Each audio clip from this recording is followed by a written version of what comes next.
Hello and welcome. This is a bedtime story by Easy Sleep Dash, a soft, quiet place for you to let go of the day, slow your thoughts, and drift into the life you've been quietly dreaming of. Tonight's story is called The House That Waited.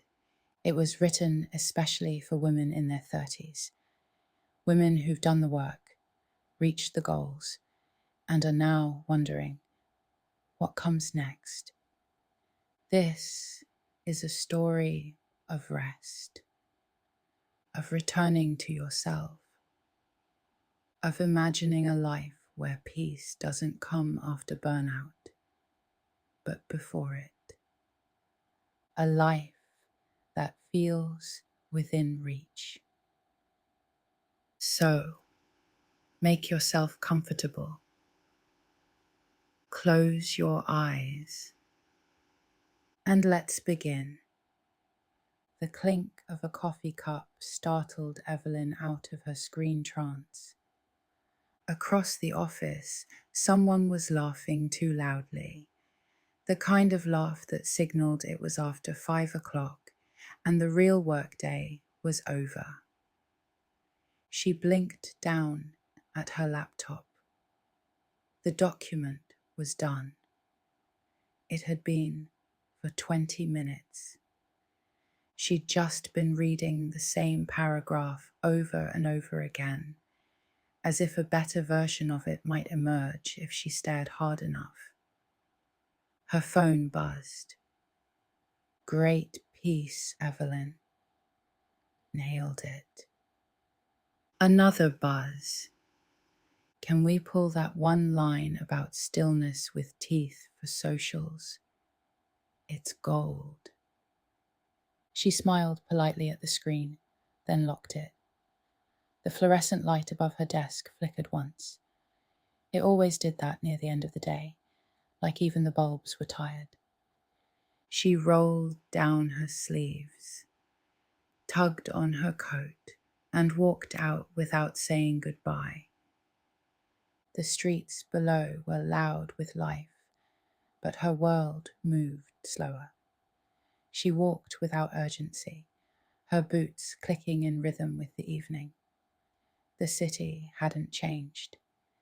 It was still beautiful in its overstimulation, crowded bars glowing like aquariums, shop windows curated to an almost religious degree, buses growling forward with weary inevitability.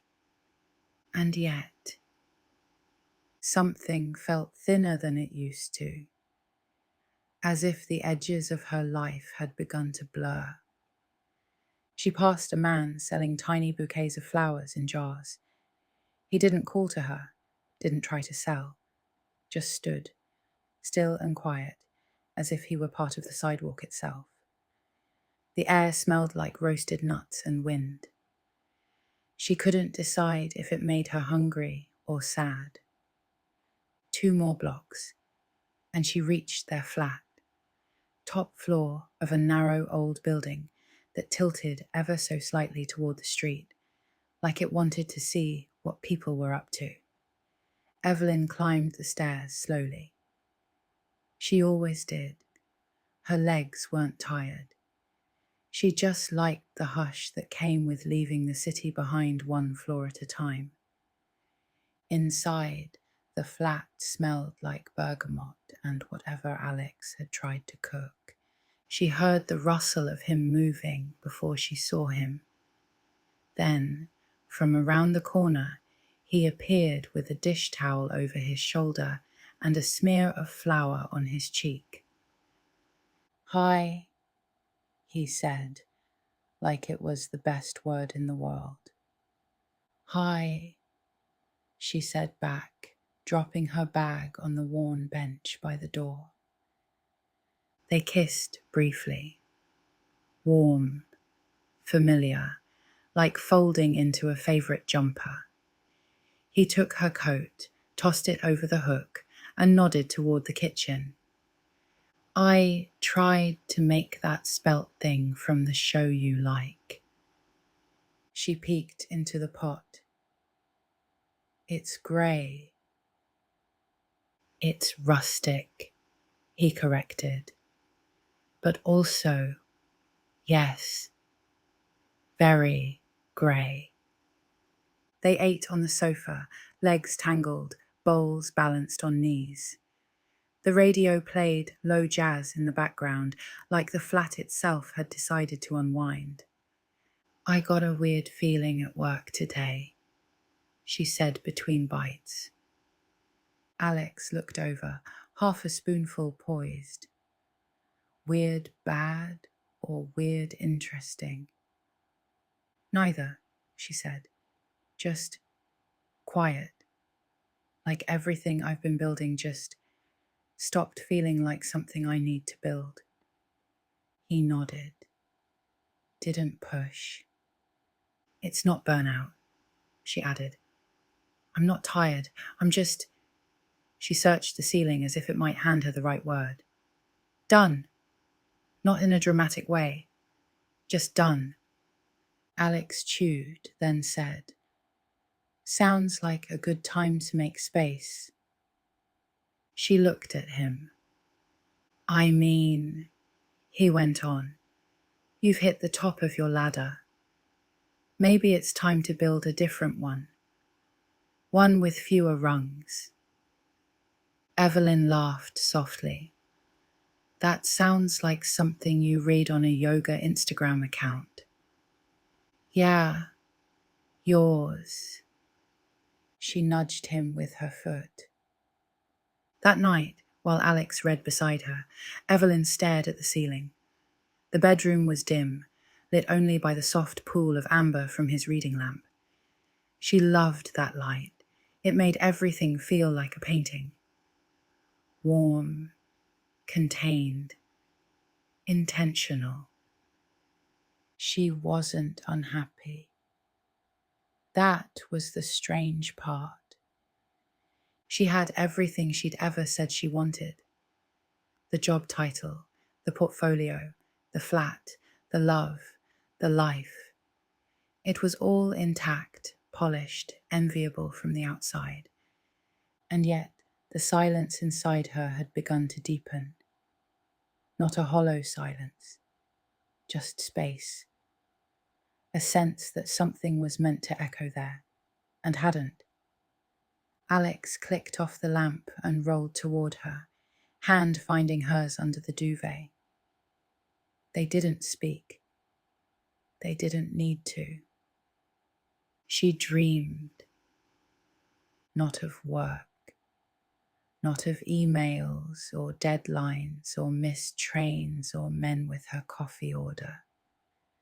She stood barefoot in a hallway of smooth wooden floors. The walls were soft white. Light streamed in from unseen windows. A breeze stirred linen curtains.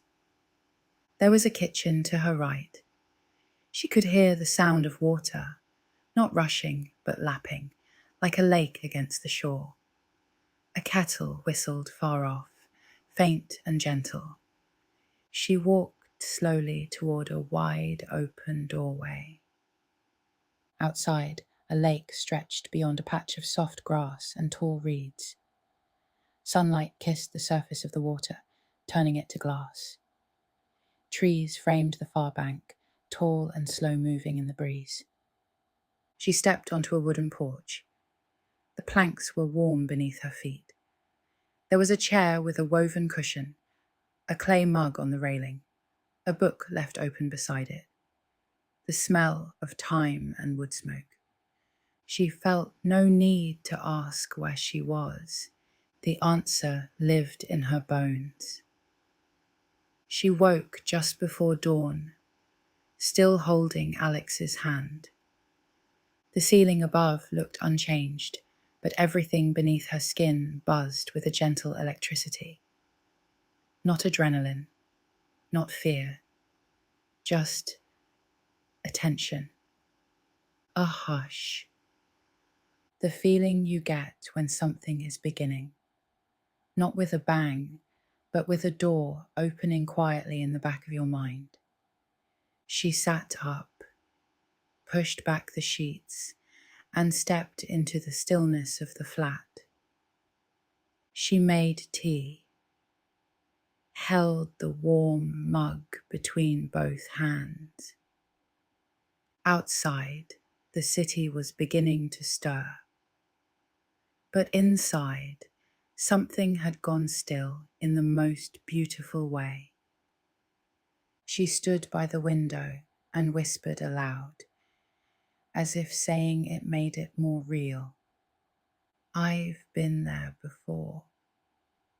The second time, she didn't expect it.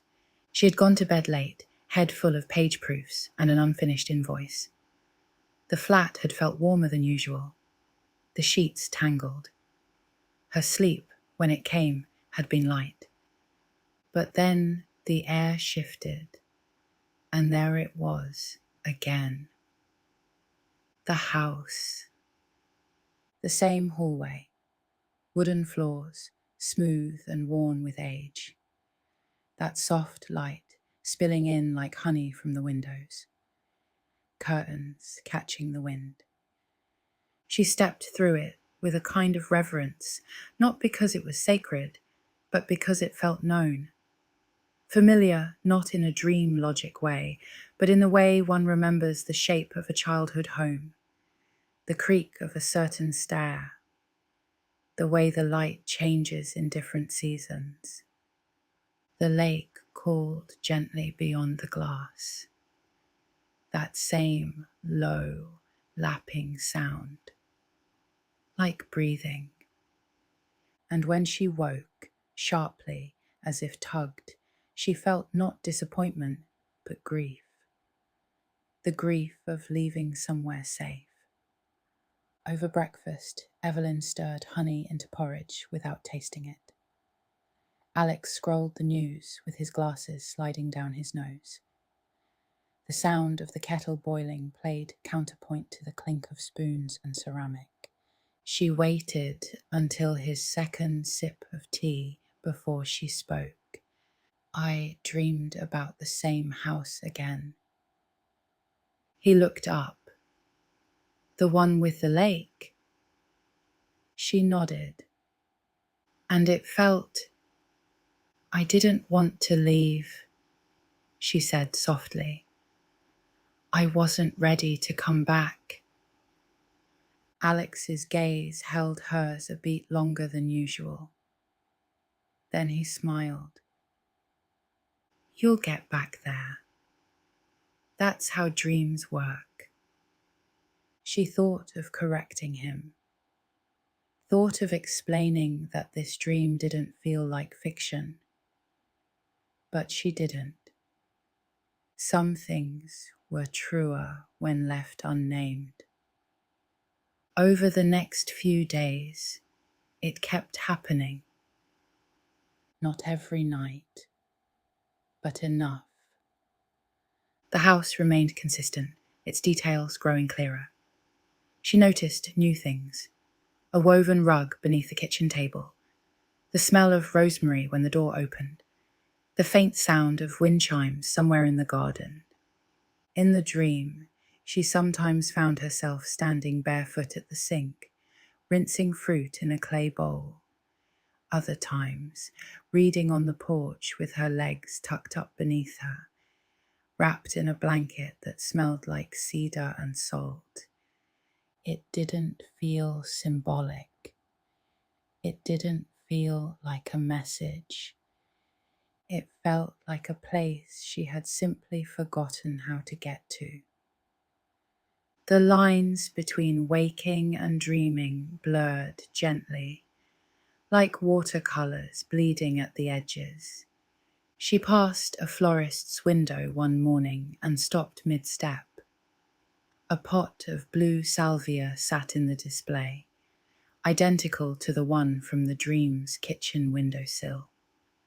That same afternoon, while editing a travel essay, she scrolled through a photo of a lakeside property in Gloucestershire. Soft green hills, quiet water, and a house in the distance that made her lungs forget to work for a moment. The roof line, the porch, the curtain at the window. She closed the tab, reopened it. Her fingers hovered over the trackpad. A day later, while flipping through the pages of a design catalogue, she found a photo of a teacup that matched the one in the dream. White porcelain, hairline crack, faint blue pattern along the rim. Coincidences, she told herself. But the dreams kept coming. One Sunday morning, she sat on the floor of their living room with a stack of mail beside her. Bills, flyers, catalogues, and a slim, folded real estate circular, which she didn't remember signing up for. She flipped through idly. Halfway in, her hand stilled. There it was. Not quite the house, not perfectly, but close enough that something in her stomach went quiet. The shape of the porch, the bare trees, the shadows through the upper window. It was listed as a cottage with potential, a phrase she found oddly tender. Alex came into the room carrying 2 mugs. She held up the paper, wordlessly. He leaned over her shoulder and looked. That, I know. They sat in silence for a moment. Want to see it? He asked finally. Evelyn ran a thumb along the edge of the page. I think I have to. That night, she dreamed again. But this time, she didn't move through the house. She stood outside in the garden, watching herself through the kitchen window. She was smiling, brushing flour from her hands, a pie dish on the counter beside her.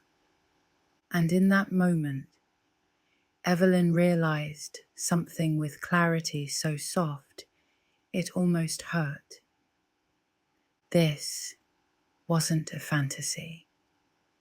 This was a preview, a memory from the future, gently tugging her home. The train pulled out of London on a pale blue morning. Evelyn sat by the window with a flask of coffee and no expectations.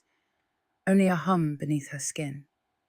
Not nervousness, not hope exactly, but something older, like recognition. The countryside unfolded slowly, green giving way to greener, cities melting into trees, villages appearing and vanishing like old postcards. She closed her eyes briefly, and when she opened them again, sheep dotted the hillsides and mist curled against the glass. She arrived in a place that didn't feel real, yet also didn't feel strange. The village had one platform, no announcements, and a sign that read, Wyamere, in chipped enamel. The air smelled like rain and grass and something faintly floral, like old perfume. A man from the hire shop handed her a bicycle without asking for ID. You'll want the road that curves left at the oak, he said, tapping the handlebars. The house is just beyond the bend. You'll know it when you see it. She didn't ask how he knew. The road followed the edge of a lake, long and still, the surface unbroken but for the occasional ripple from a duck or fish. Reeds whispered beside the path. Trees arched overhead like an invitation. Evelyn slowed her pedalling. Her breath came easy. The air was different here, softer, more private. Time felt rounded at the edges. And then she saw it. Tucked into the fold between 2 low hills, part of it hidden by ivy and bramble, the house emerged. Not dream perfect. The paint was chipped, one shutter hung crooked, the porch sagged slightly on one side. but undeniably it. She dismounted and walked the bike the rest of the way. Gravel crunched underfoot, and a bird somewhere nearby let out a call that echoed down the hill. The gate was low, made of bleached wood. It creaked open with a sound that made her throat tighten. She stepped through and onto the path. Her feet remembered it before her mind did. The agent was late. Evelyn didn't mind. She paced the garden, small, overgrown, with foxgloves poking through old hedges. The porch was wide and wrapped around the side of the house. A wind chime danced faintly, though there was no breeze. When she looked through the front window, her breath caught. It was dusty inside, shadowed, but the shape of the rooms, the way the light fell, was familiar. She could already imagine the curtain she'd hang, the mug on the sill, the rug beneath the table. The air smelled like moss, like old wood and cold stone. The lake whispered in the distance. The whole place felt like an exhale that had waited too long. By the time the agent arrived, a woman in a sensible coat and worn boots, Evelyn had already made the decision, though she didn't know it yet. Inside, it was quiet, not neglected, just paused. The furniture was sparse, a table, 2 chairs, an old settee beneath the front window, a stack of yellowing newspapers on the floor. Dust lined the edges of the windowsills, and a cobweb bridged 2 beams in the corner of the ceiling. But nothing felt sad. Nothing felt abandoned. The kitchen was small, but full of charm. Original tile, wooden counters, a deep sink with a view of the lake. Evelyn stood at the sink and stared out for a long time. "I know it needs work," the agent said gently, flipping through her notes. "The owner passed last year. Her niece inherited it, but she lives abroad. They were thinking of tearing it down, to be honest." Evelyn didn't answer. She moved through the house slowly, fingertips grazing the walls, shoes quiet on the floorboards. Upstairs, 2 bedrooms faced the lake. One had sloped ceilings and a little window seat, painted white. The other had no furniture at all. Just light. Just space. She paused there for a long time. Outside, the wind had picked up. She walked to the edge of the garden, where the trees opened to a sloping path that led down to the lake. The grass was tall. Bees hovered lazily over thistles. Somewhere across the water, a dog barked once distantly. She crouched and dipped her fingers in the water. Cool, smooth, clean. Behind her, the house stood with quiet patience, not beckoning, not pleading, just being. She stood, turned, and looked at it again. The sun shifted slightly. The shadows moved, and Evelyn knew this was not a dream, and it wasn't a coincidence. This was the place her mind had visited in sleep, not because it was impossible, but because it was waiting for her. Because it was hers. She didn't need time to think. She didn't need to imagine what her life would look like here. She had already seen it. That evening, Evelyn sat at a pub near the edge of the village. The interior was all stone and softness. Thick curtains, mismatched chairs, candles flickering in little jars. She ordered mushroom soup and sourdough and ate slowly, barely tasting it. Across from her, a woman with silver hair and a worn wool coat caught her gaze and smiled. "New in town?" the woman asked. "Maybe," Evelyn said. The woman raised her glass. "Good place to stop running." Evelyn smiled. She wasn't sure she'd been running, but maybe she had. Not with her feet, but with her schedule, with her goals, with the quiet ache to earn rest rather than receive it. Back at the little inn where she was staying, Evelyn lay in bed and stared at the ceiling. She didn't sleep right away. She didn't dream, but she didn't need to.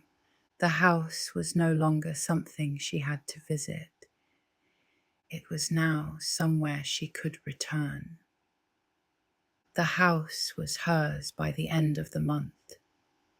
No drama, no negotiation, just signatures, soft handshakes, and an envelope of keys that felt warm in her palm, like something alive. The first time she crossed the threshold as its owner, Evelyn stood just inside the doorway and didn't move. She listened. There was no sound. Not silence in the empty sense, not vacant or hollow, but a full, complete quiet. The kind that wraps around you, presses gently into your chest and says, "You may rest here." She set her bag down and walked barefoot across the dusty floors. Each room greeted her like an old friend, with no urgency, no demand, just space, light, waiting. Her first few days passed in a rhythm unlike anything she'd ever lived before. There was no alarm clock, no commute, no obligation. She woke with the light, the soft angle of the sun slipping through pale curtains. She made tea with water from the kettle and drank it sitting cross-legged on the porch steps, wrapped in a sweater she hadn't worn in years. The mornings were cool, even in early summer, but the air smelled of green things, damp moss, leaves, and the faintest trace of lavender that she hadn't planted, but somehow always found. Each day she fixed one thing, not more, just one. A squeaky door hinge, a drawer that stuck, the latch on the garden gate.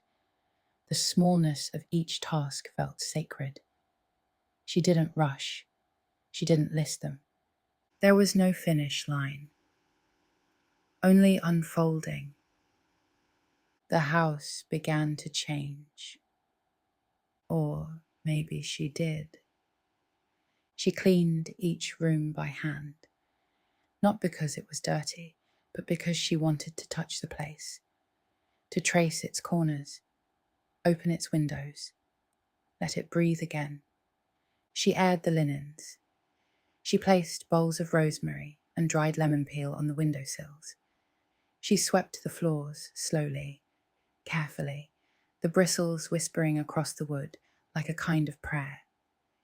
Every action felt like care, not just maintenance.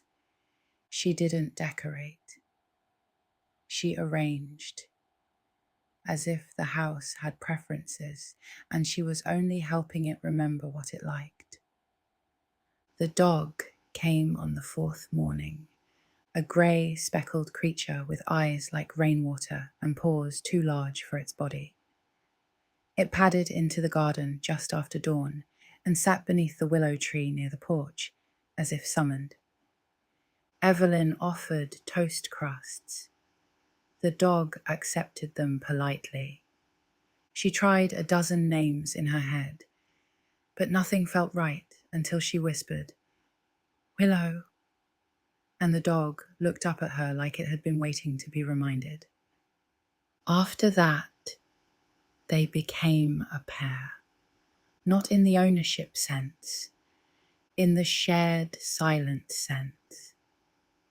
Alex visited the following weekend. He arrived by train, carrying a tin of biscuits and an amused smile. "This place smells like peace," he said as he stepped into the hallway. Evelyn kissed his cheek. "It is peace." They ate dinner on the floor, cushions and low bowls of stew, the light outside turning gold. Willow slept in the corner, one ear twitching occasionally as if to stay informed. After dinner, they sat on the porch with tea and wool blankets. "I haven't seen you this still in years," Alex said. "I didn't realize I was always moving," Evelyn replied. He looked at her, the way you look at someone you love and suddenly see clearly. "I think you've been trying to earn peace your whole life, like it had to come after something. But maybe it doesn't." She rested her head on his shoulder. "It's strange. I thought I'd feel guilty for stepping back." "Do you?" She exhaled. Not even a little. The days grew slower still. Rain came in long, soothing stretches. Evelyn sat inside with books, with soup, with music so soft it became part of the weather. She wrote small things in a notebook, not plans, not reflections, just moments. Words that rose and passed like clouds. Chipped teacup, warm rain, scent of mint and smoke. Silence that hums, not hollows. Willow sighs in her sleep. A shared exhale. Sometimes she forgot what day it was. Not in a chaotic way, in a way that made the whole concept of weeks and months feel irrelevant. She didn't need a calendar to mark progress. She had birdsong, the smell of earth after rain, the rhythm of her own breathing, slowing day by day. There were no revelations, no breakthroughs, just softness. One morning, she watched sunlight move across the floor in a perfect rectangle. It took nearly 20 minutes to shift from one board to the next. She sat with it the whole time. No phone, no distraction, just the light and breath and the sound of the lake in the distance. And in that slowness, something in her softened that she hadn't known was tight. She wasn't chasing anything. She wasn't proving anything. She was simply in her life. Finally. The mail came late in Waimea, a single van rolling down the lane just before noon, the driver always waving without stopping. Evelyn collected the post from the end of the drive in her slippers, tucking the envelopes under one arm, while Willow trotted beside her with the quiet pride of someone on an important errand. Among the usual flyers and an energy bill was a letter from the magazine. Formal, warm, full of corporate kindness. They'd kept her part-time role open longer than necessary. The new editor had settled in. They were grateful for her contributions, but understood her life had shifted. Evelyn read the letter while leaning against the gatepost, the lake shimmering in the distance. She didn't feel sad, not even wistful. She folded the letter neatly and slipped it into the pocket of her cardigan. It was strange, she thought, how easily she had mistaken noise for purpose. Later that afternoon, she walked to the village for apples and beeswax candles. The shop door tinkled when she opened it. The warmth inside smelled of flour and old wood, and something sweet she couldn't name.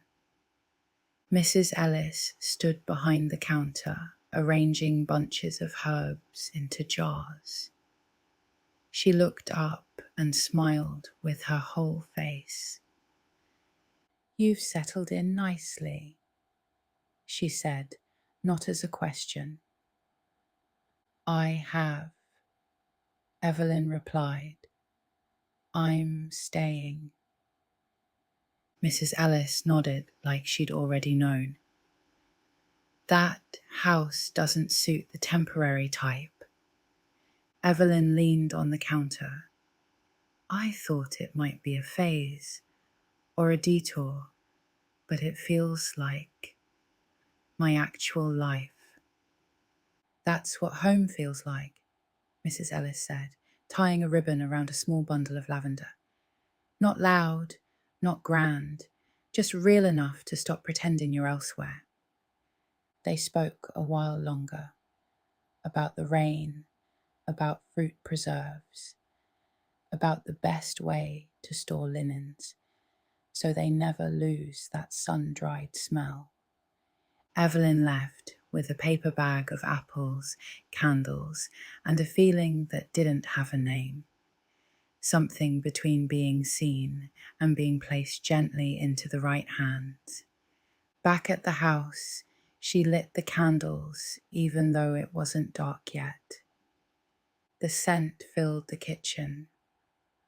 Warm honey and wax, the faintest edge of smoke.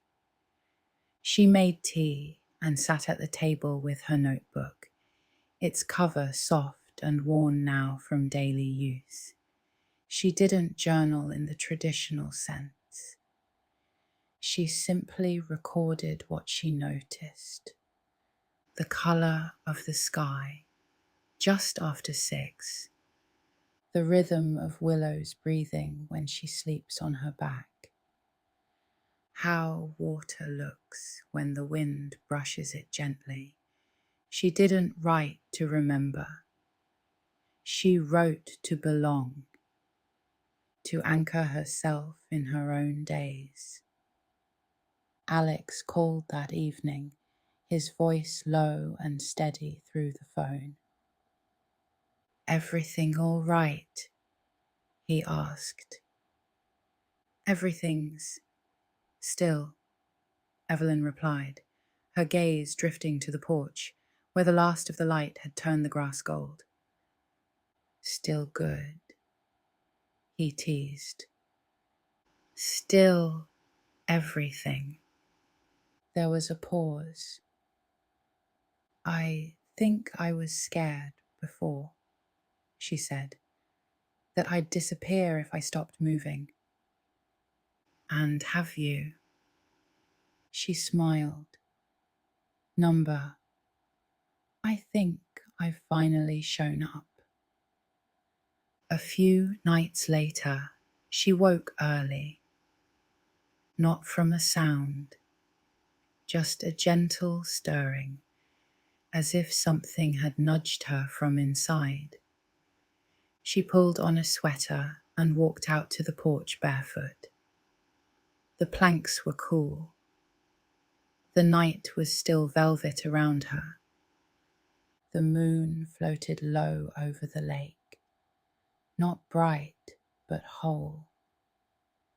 She sat on the step, Willow curling up beside her like a question mark returned to its sentence.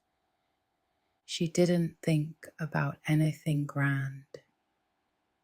Not legacy, not transformation, just a slow realization, like tea steeping.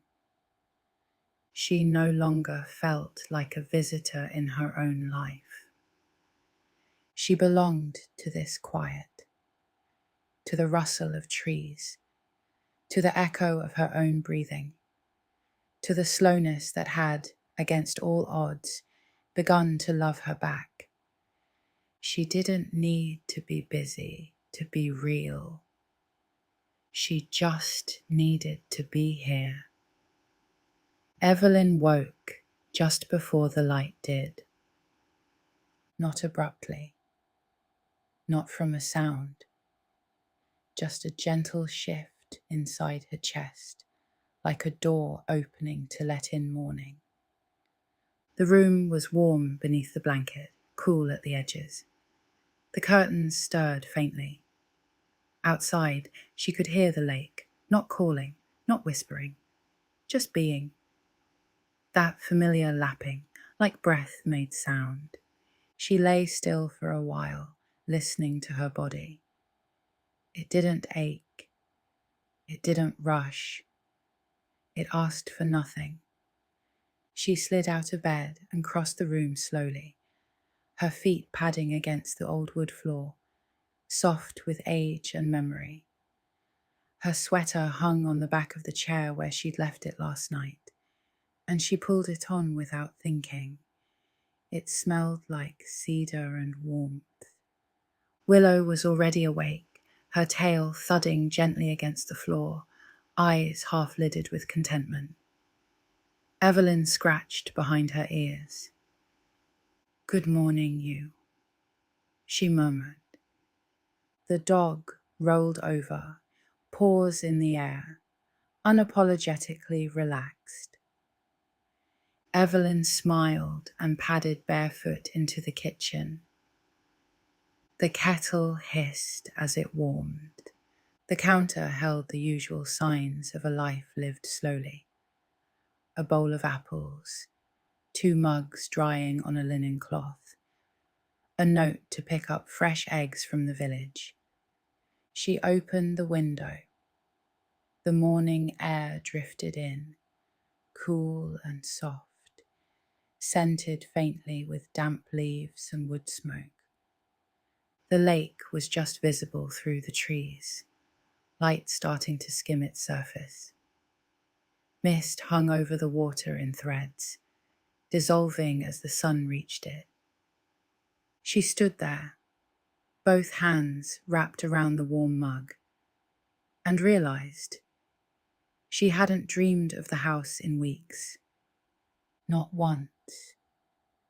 And yet she didn't miss the dream, because it had already come true. Not in the dramatic, the grand, the life-changing. In the deeply ordinary, in the way the floor creaked just before the teapot's whistle, in the way the light poured through the kitchen window at just the right angle to make her pause, in the way her chest no longer carried that quiet ache, that hum of wondering if there was more. She didn't wonder anymore. This was it. Not a moment she was waiting for. Not a chapter before something greater. Just her life. Beautiful. Lived. Full. She walked out onto the porch, the boards warm beneath her feet now that the sun had touched them. Willow followed, curled up by the railing with a satisfied grunt, nose tucked into her side. The trees moved gently, a kind of dance you only notice when you have time to sit still long enough to watch it. Evelyn sat in her chair, tucked her legs beneath her, and cradled her tea like a small, perfect truth. There was no plan for the day, no list, no destination, and yet the day felt whole. A leaf drifted from the tree overhead and landed on the step beside her. She didn't move it. The lake rippled once, just enough to catch the light and toss it back into the sky. And Evelyn, without even noticing, exhaled. Not the breath you take when you're about to speak, or run, or prove yourself, but the kind you release when there's nothing left to chase, when you are already home. And that was The House That Waited, a bedtime story by Easy Sleep. If you're still awake, may this quiet moment be a doorway, and may your dreams lead you somewhere beautiful tonight, maybe to your own home by the lake, maybe to the life that's been softly calling your name. Not one you have to earn, but one you can begin gently whenever you're ready. Thank you for listening. Sweet dreams. And until next time, sleep well.